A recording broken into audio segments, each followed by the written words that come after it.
So as you might know, one of the most important subjects that I talk about in my work, not least in these Mindful Minute videos, is self-care.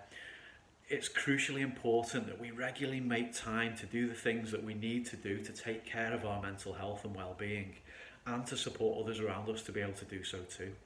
Now, there are some things that we all need to address with self-care that are non-negotiable and shared by every single one of us, like sleep and exercise, and to eat as well as we can, and to stay hydrated, and to be connected to others. But there are other things that we need that are more general, and how we meet these needs, such as what we do for relaxation and fun and learning and challenge, can very much vary from person to person. And I think that reading is a great example of this. Now, not everyone likes reading, but lots of people do.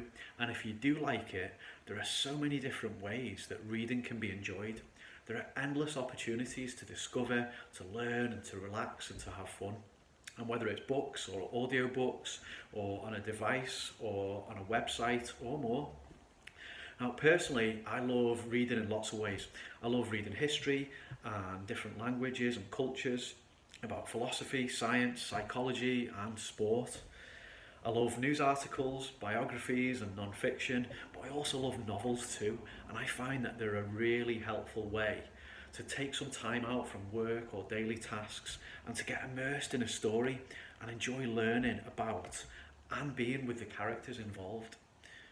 Now, reading can be a great thing also to share with others, whether that's reading to or with people such as children, or swapping books, sharing stories and discussing what we've been reading at book clubs or with friends and family.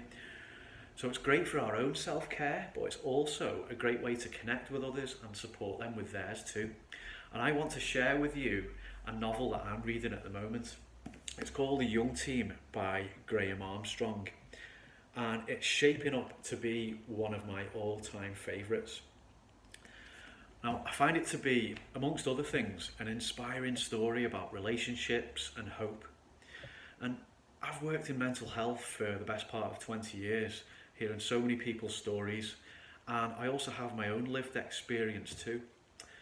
And this is one of the most vivid and powerful depictions of some of the struggles that any one of us can face and how they can impact our lives. Trauma and adverse childhood experiences, the impact of alcohol and other drugs, of poverty, and the inequality that is so prevalent in our society, and not least in our once thriving working class communities.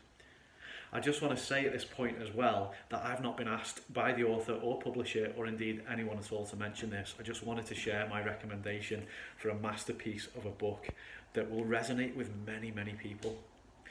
And I won't say any more for fear of risk of spoilers, and actually I'm still looking forward to finishing the very last section because it's been that good that I don't want it to end, so I've been savouring it.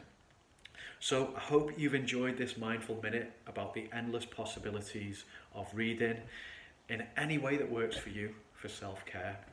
I hope you have a chance to read something soon, or perhaps enjoy a story in some other way, such as a movie or a series. So thanks, keep going with the self-care and stay connected.